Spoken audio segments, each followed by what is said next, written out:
I finally found it. In my comic book haul here, I got the first appearance of maybe the greatest villain in the history of Marvel Comics.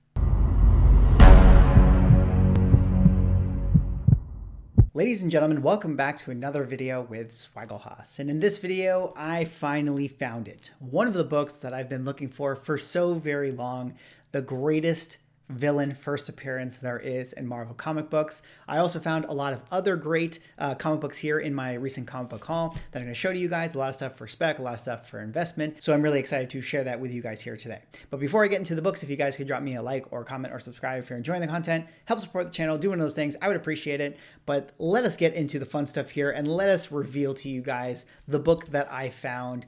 No troll. This is 100% a book that I've wanted to have in the collection for quite some time. If you've been watching the channel for quite some time, you know we've been talking about this thing. And this is a book that has eluded me. I have never actually seen this in the wild, even with all of the comic book shows I've gone to within the course of this past year. But I finally found a copy being sold at a price that was just right for me. And that, of course, is Strange Tales number 104, first appearance of Paste Pot Pete. Guys, Paste Pot Pete, what do you got to say about him?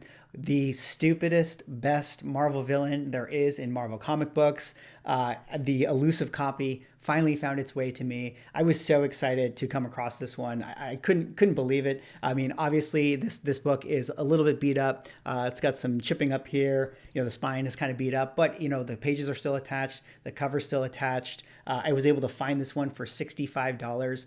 In my opinion, that's a total steal. Now, if you guys remember way back when I did a video with Bryce Comics and we talked about the character of Paste Pot Pete and how ridiculous his adhesive glue is. I mean, if you just look at this cover, I mean, it's just, it's something else. Let me just say that it's something else. But it would be really funny to see this guy, you know, ported into the MCU. I mean, I can absolutely see like a James Gunn take on a character like Paste Pot Pete. I think right now in current comic books, he's actually known as Trapster, which is actually a member of the team known as the Frightful Four, who I believe make their first appearance in Fantastic Four number 33, I believe that it is. And even though I'm a little bit facetious talking about Paste Pot Pete, I actually do really love this book. I love the old trade dress of Strange Tales here. I mean, this is pre, you know, Doctor Strange first appearance. This is one of the older books that I think I own in my collection. And I'm super excited to add this one to the PC. This is definitely going to have a place on the wall behind me. So Strange Tales 104, first appearance of Paste Pot Pete.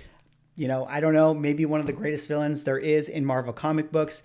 If it's not Paste Pot Pete, who is the greatest villain in Marvel comic books, certainly it's going to be my next pickup here, which of course is Daredevil number 8. First appearance of Stiltman, maybe arguably even greater than Paste Pot Pete as a villain in Marvel comic books here.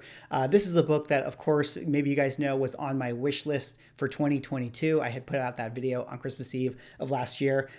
For me, you guys know, I love B-tier villains. I love just like how cheesy they are and the old school version of comic books. I felt like I had to add Stiltman to the collection. But all jokes aside, I mean, I really do feel like this is a great book to own. I mean, it's a, you know, sub number 10 for the Daredevil run. I think a lot of the Daredevil keys are going to go up because we now have Charlie Cox in the MCU. This book right here is actually the second appearance of the red suit.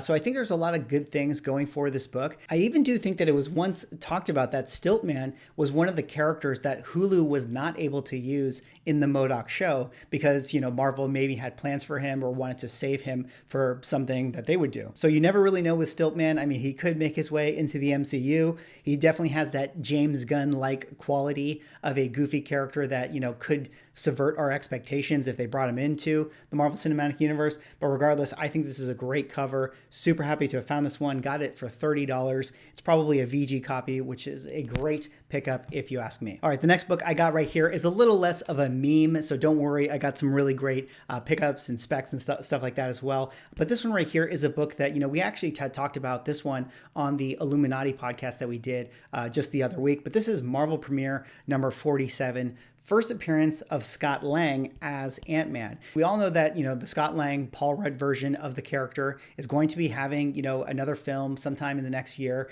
And this to me feels like the book that if you're a fan of that version of the Ant-Man character, this is the one that you want to get. I mean, certainly there's the appearance of Scott Lang in the Avengers run. There's also the appearances of like Hank Pym as Ant-Man. Those are great books as well. But it feels like, Scott Lang has really taken up the mantle of the Ant-Man character. I think in current Marvel comic books, Scott Lang is the character that, they're writing about. So I don't actually ever think we're going to get like the Hank Pym rendition again. I mean, sure, Michael Douglas is in the MCU and maybe he'll put on an Ant-Man suit and do some cool things in Ant-Man #3. But, as far as the MCU is concerned and our fandom is concerned, I think the Paul Rudd version is the one. And I think this is kind of an underrated book, in my opinion. I mean, it's not that it's like super, super cheap or easy to find, but it does feel like this has a lot of room to grow into a bigger key eventually. So I was able to find this one for $80, which is pretty good because at minimum, this is probably like a 9.2. So I'm really excited to have found this one.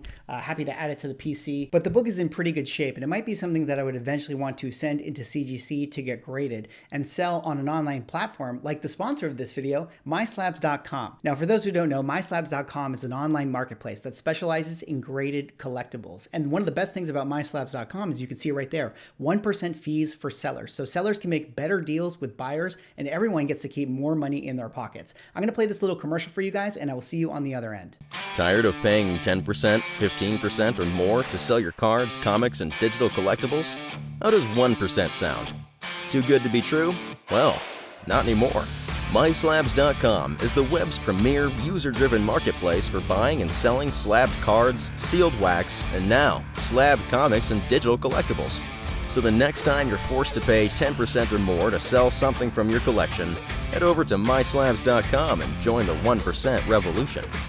Definitely go check out MySlabs.com and see if it's a marketplace for you. They got a lot of great books on there, a lot of great deals, and a lot of stuff that I would definitely consider moving in my comic book haul here today, though I won't consider this next book that we have to talk about, which of course is Avengers #5, first appearance of the Lava Men. Of course, you guys know I am doing my Avengers Grail run, so this one is definitely staying in the PC. Not selling this one, not grading this one. I am super excited to have found this one. Found it for $80, which isn't necessarily the cheapest I've ever seen this book being sold, but I didn't want to let any more time go by. I felt like when I found this thing and I had the opportunity, I felt like today was the day, let me pull the trigger. And I'm really excited to have this one because I now have basically almost all of the earliest issues of the Avengers. The only other Avengers book that I'm missing in that first like 20 or so is Avengers #3. Obviously an expensive book, but the fact that I was able to get #5 for this price, check it off the list, is something that I'm very excited about.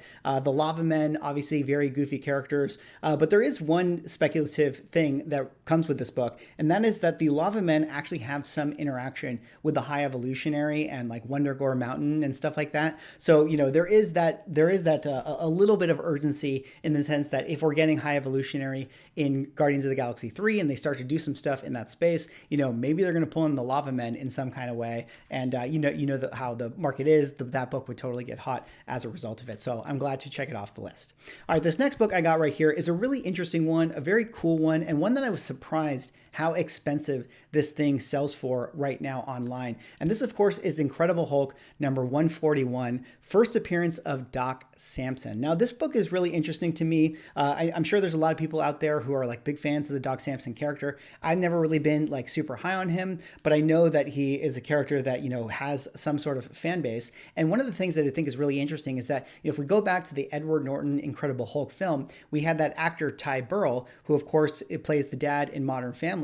But effectively, he was like being planted as the character who could fulfill the Doc Samson role. And now there's a lot of speculation that, with the coming back of She-Hulk and them bringing back a lot of the plot threads in that Incredible Hulk film, they might bring back Ty Burrell. I mean, he's been one of the names that has been floated around. And if they decide to do that, maybe they're going to turn him into the Doc Samson character. So I think a lot of people have been speculating on that front. And for that reason, this book has gotten really, really expensive. The one I got right here is a VF copy. I got it for $60. Comparing that to the prices I see online, I think that was a really good find in my opinion. So we'll see what happens with this thing. Maybe like when She-Hulk rolls around, it's going to get super hot in the market. You never really know if they bring back Ty Burrell. All right, this next book here is another one that got super hot in the market. This is Marvel Team Up number 95, first appearance of Mockingbird right there. Of course, it has now been sort of confirmed that because of the Hawkeye show, Clint Barton's wife is actually Mockingbird, or at least her agent number within context to S.H.I.E.L.D. was confirmed. So that's kind of like an Easter egg for all the Marvel fans out there. And this is a really great book in my opinion. It's actually one of the books that, if you guys saw my CGC signing disaster video, this is one of the ones that I found at that show, and I got signed by Frank Miller. So as I was out hunting this past weekend, I found another copy of this thing being sold for 20 bucks. Right now, it's definitely spiking in the market because people are excited about, the portrayal of the character. I could definitely see us getting more of her in the MCU. I mean, maybe they'll never do like a Mockingbird show, but kind of if they ever do like some kind of endgame scene where they got to pull all the Avengers characters together, and sort of how Pepper Potts showed up in that final fight in Endgame, I could imagine them doing the same with her in Mockingbird. Like, she'll probably have her costume, and the actress whose name totally escapes me, is actually a pretty big actress. So it's like really good to have her in the MCU. So I could see them kind of doing that fan fulfillment moment with her. All right, the next book I got right here is a really interesting one, not because of the book, but because of the version of the book that I got. But this one right here is the Micronauts #1, first appearance of the Micronauts. But what makes this book really interesting, at least in my opinion, is that it's actually a Whitman variant. You can see it right there. Found this one in a back bins being sold for $4. So I decided I had to swoop it up. And because of the fact that it is a Whitman variant, not to belabor it, but the Whitman variants are kind of like, think of them as like Walmart packs from back in the day. They were being sold in like, a department store, and they had this special logo on it. So there's only a certain amount of books that came out in this era that have this variant. And there's a lot of collectors that really value the Whitman stuff. It'll be interesting to see if the Whitmans continue to, gain momentum overall in the comic book collecting community. But I know that there's people that, value them as well. And as far as the Micronauts are concerned, I don't know if we're ever going to be getting them in the MCU. Apparently, Micronauts belong to Hasbro, but there has been a lot of talk of a Micronauts show or movie at some point in the future. So again, you never really know with that book. All right, the next couple of books I picked up right here are just simply for speculative reasons. I found a House of M #1 being sold for $3. Had to pick this one up. It feels like we're going to get, some kind of House of M version of Wanda at some point in the future. This is a book that might get hot, so you never really know with things like that. This other one I got, I think, is really cool. This is Thor #209. First appearance of Druid. Now, Druid is a character who belongs to the Star Force team, which effectively is like the Kree's version of the Avengers. And I've been speculating for quite some time that, in the Marvel's film, if they decide to kind of explore the Kree universe with Captain Marvel, they might introduce characters like Supremer, they might introduce Star Force, things like that. And one of the members on that team is Druid right here. Found this one for $2. A Thor book, in the Bronze Age. Why not? You never really know with that sort of thing.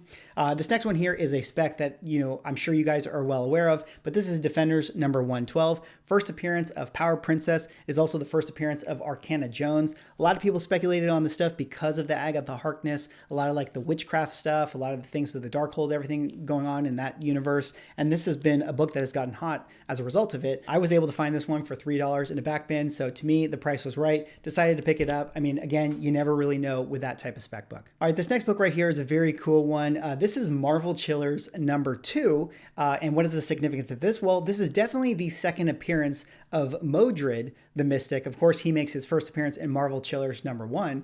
This is also going to be the second appearance of the Other, or Chthon, or maybe it's that. I don't want to say too much because I think I'm going to do a big video talking about this particular book, Marvel Chillers #1, some other books that relate to Chthon. I have some ideas. I'm not going to really get into it yet, but when I saw that book, I think it was being sold for, don't have the price on it, I think it was like $5. I was like, yeah, I'm definitely picking this thing up. But stay tuned. We will discuss that when we get there. All right, and finishing out here with the last two books I was able to pick up over the weekend in my comic haul. This one right here is Avengers #25. Now, this is not a book that I needed for my Avengers run. I actually already have this book, but this is a much nicer copy than the one I got. And I was able to find this one for $20. So to me, it makes sense. Like, anytime you find a better version of the book that you already own, it's kind of a no-brainer because you can easily trade up, so to speak. So because I got this for $20, I can easily sell my old one that is not as nice as this, for that price, I can definitely get a lot more, I think, and that'll pay for this one. So I was able to trade up for free. So definitely was happy to find this one. Similarly, this is another instance of that. I was able to find Avengers number 62. First appearance of M'Baku. Again, another book I already have a copy of, but this is a nicer version than the one I already have. I found this one for $30. So in my opinion, definitely a great steal, a great pickup, and one that I can easily sell my old copy for that price, if not twice as much, because M'Baku has been a really hot character. A lot of people thinking that he's going to be either taking up the mantle of Black Panther or going to play a massive role in the Black Panther film. And we've seen this book really jump up in price overall. So really happy to add this one, even though I already had it in the collection. But that's all I have for this video. That was my comic book haul. I was really, really happy. I finally did it. I finally found them. Two of the best villains there are in Marvel comic books. Strange Tales 104, first appearance of Pace Pot Pete. Daredevil number 8, first appearance of Stiltman. You guys are going to see these ones on the wall for sure.